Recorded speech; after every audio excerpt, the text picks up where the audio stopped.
I'm David Riss, and welcome to my podcast. Today, I am very excited to have Linda Kempen as my guest. Linda is an award-winning personal online branding and LinkedIn coach. As an executive recruiter, I understand the power of LinkedIn, how if used properly, it will open doors for job seekers. But it goes well beyond career changes as your LinkedIn profile is reviewed by clients, potential business partners, and more throughout your career. The name of her company is The Business of Being Visible, and I'd like to start the conversation there.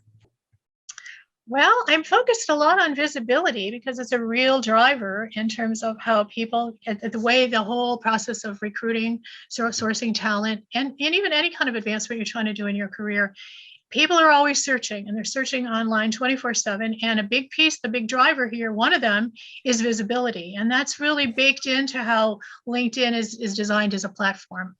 And as you know yourself, because you do it all the time, when you're searching for people, you're really creating what I call a custom net into which you want the best people to fall. Yeah. And then from there, you're going to choose who the good candidates that you want to pursue further. That mistake that I think a lot of people make, or they just don't realize it, is that if you don't have good content in there, you're not good. And I've heard you say this, I've heard you tell this to other people. You could have been a great candidate for me, Susan, but you didn't show up in my search results.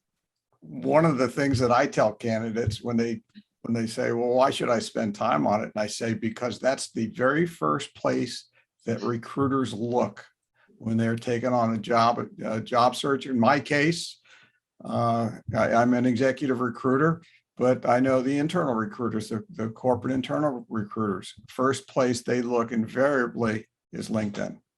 Well, and then there's one more piece of this too, and it doesn't speak to the visibility part so much, but it does speak to the importance of having a really strong LinkedIn profile, and that is the fact that it's active for you through that whole process of being a candidate. So if you think it's just going to get your foot in the door, you're really underestimating how it's going to carry, because people are making judgments along the way as to whether you're the right candidate. You don't know who internally at a company or an organization where you might be under consideration has their own agenda, has somebody else they're trying to put forward.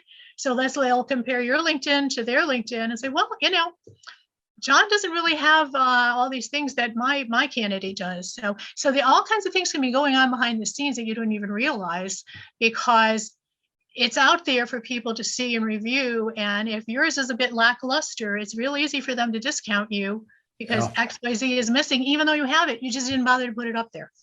Do you have a particular industry or niche what's the idea? I really don't, and that's one of the things I love about it. I guess you could call me ambidextrous in that sense. I mean, to me, I'm industry agnostic, and so I'm working with people in all walks of life. Anything for anyone from about junior age in college, is about the basic start point where they're really starting to get into the process, all the way up to senior executives who are retiring and maybe wanting to do a consulting gig or get on a board or something in between. And then in terms of just niche areas, I work with a lot of transitioning military. I work with stay-at-home moms who are trying to get reinvent themselves, if you will, get back into the workforce reentry. So there's a lot of that goes on. Certainly, a lot of people lost their jobs through COVID and, had to pivot or make some decisions about what they wanted to do next. So I've worked with a lot of folks through that space. And so it doesn't matter what stage you're in. If you feel like the whole world's against you, LinkedIn's a wonderful tool for helping you just really turbocharge your search. I can't describe it any better than that. And when we do it right, and the visibility piece, again, going back to your question earlier, is a huge part of that, because you not only have to show up well in search results, but then people have to like what they see. And we're not doing any braggadocio, no over the top sort of embellishment. Right. It's not cosmetic, cutesy stuff on the profile. It's really straightforward, tactfully done, but it really tells people who you are, what you're all about, and it makes you memorable. You don't sound like the last 10 people that David looked at today that said, I provide blah, blah, blah with proven blah, blah, blah. They're all the hackneyed terms that everybody uses, which is boring, and you must go crazy by about 10 o'clock in the morning. So what are the top three things that job seekers overlook when they're creating that LinkedIn profile? Well, I think one of the first things, and this is just normal because it's what we've grown up with, but we tend to really spend more time on the resume, and we're not really spending a lot of time on the resume to begin with. But we Sure. tend to dust it off and say, okay, this is it. I've got to go to a soccer game. I'm going on Right. vacation, whatever. Doesn't matter. It's competing with our personal time. And so a lot of people just do that. But what you have to think about now, and again, this is something most people don't realize, particularly if they haven't looked for a job in a long time, or again, if you're this fresh crop just coming out of school, that everybody's prepped you for your resume, but they haven't really spent much time on your LinkedIn. And yet the LinkedIn piece of who you are and what you're all about is the driver. And so think of it this way. How many people are going to see that resume in the course of your search? Maybe 24. Right. How many people can see right now, right this second on LinkedIn? Over 500 million. So where do you want to put your energy? That's very true. So that's one of the things. And the other thing that, I mean, this has been going on for a while now, but one of the things that I saw a couple of years, even a few years ago, is that people have been interviewed with a print off of their LinkedIn profile as they were sitting in those days, sitting across the desk, not doing it digitally. They may be doing it now, being interviewed that way, but you can't see what's on their desk. But that's what they're using. They're not interviewing people off of a resume, because LinkedIn gives you a lot of other advantages too, like that 360-degree view, of all the things that can come into that and can be integrated into your profile based on their features and functionality, recommendations, skills, endorsements, just all of those kinds of pieces. So it's pretty good stuff. And one of the things I love about it is it gives us so much control over the message that we can share with people, so that people know who we are. They know how we're wired. When people come to your profile, they want to know several things. And then think of it in terms of, it doesn't just have to be a recruiter, Right. but any people want to know how you're going to fit in, how you're going to solve that problem that brought them to that point. They've got a pain point, and so either you're a good solution for that, or if they don't know, they'll just keep searching and looking. So they want to know that. They want to see what there's a trust factor they're looking for in terms of your sphere of influence. Who do you know that they know? Right. Those kinds of pieces are important. They want to know how you're going to fit into their culture, if it is a job, or you're joining a board, or looking for a strategic partnership. What's it like to work with you? How are you wired? And we're not writing a novel here. LinkedIn doesn't give us that much room.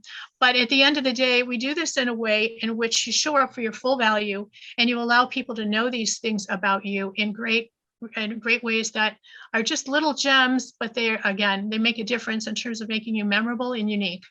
And when you show up for your full value in there, what I call showing up right, well, and strong for what you want to be found for. When you do this, it happens.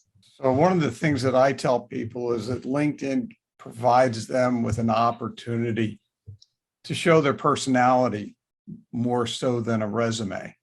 Right, absolutely. And so the resume kind of fits into kind of a square box, doesn't it? And so I'm disappointed when I see LinkedIn profiles that are exactly the resume. That's the bare minimum that they should have up. The other thing that people forget is one of the really simple things: a nice picture. True. With a smile. And it does not need to be a professional headshot. One of the other things that I just want to, kind of double back on your question a few minutes ago, in terms of one of the top three things people overlook and don't think about, and this is especially important if you're worried about ageism, is that if you've got a lackluster LinkedIn profile, recruiters, hiring managers are instantly making a decision about how tech savvy you are, or more importantly, are not. And so for our seniors or anybody who's not into tech, get somebody to help you do this, because Sure. If you don't, you are going to get passed over, because you are literally a dinosaur. Yeah. And all of these, there's a lot of judgments that are being made, and not to be mean about things, but just because you guys have to scrutinize and make your decisions, and you've just got to do it quickly and move on and find the best people as quickly as you can to satisfy your customers. So you have to, just have to be savvy about these things. And in the absence of a conversation like this, most people don't even hear about this stuff. They just don't know, and so Sure. they just, again, just pop their resume content up there and off they go. So, yeah. So tell me about the top innovative coaches award that you recently Coaches received Award. from Well, the Business Insider. yeah, that was a huge surprise. And because it came out of the blue. I mean, literally what happened was that Business Insider last year decided that they were going to put together the first of a list of top innovative career coaches based on how people were working with their clients during COVID. And they asked for people to make recommendations, but you had to be referred in. I mean, you had to have people, basically put you forward. And so, and I guess a lot of my clients turned out because I made it into the top 20.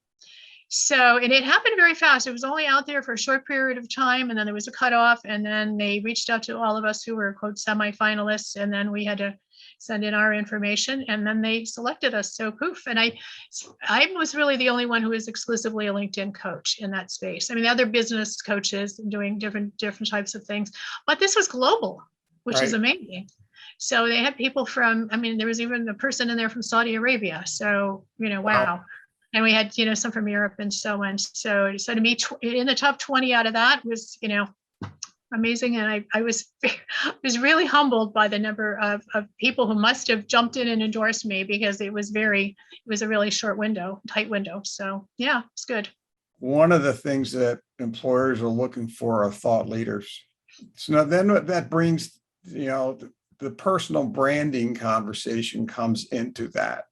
And do you do that as a separate course, a second offering, or is it integrated in with the LinkedIn coaching? Well, my core LinkedIn process does include personal branding. I think they're one and the same really in this space. So Sure. If you don't think of yourself as a lot of people, we have trouble thinking of ourselves as a brand. It seems really unnatural. It's kind of inhuman. Well, when you think about it in terms of what good brands engender, they engender loyalty. They engender sometimes higher prices, preferred, frequency in terms of who you want to point to, who you want to bring in. So, I mean, there's a lot of ways in which brands are important. And so don't think of it as, I'm being reduced to, what we would think about as a car or something on the clothing line or something. Yes. It's really, we show up for who we are and what we're all about. And that's integral. I mean, part of your branding within LinkedIn really tends to focus on the keywords that you select and how you present yourself. And because those things really niche you into, in terms of the back end of LinkedIn, and that's how they're categorizing you. And that's how you find them when you do a search. So as you're thinking through that process and trying to fine tune your focus in terms of what you're searching for yourself as a candidate, or making a pivot somewhere down the line or whatever, you really have to think about those things because people do want that. Very good. Linda, thank you. You're welcome. Have a good one.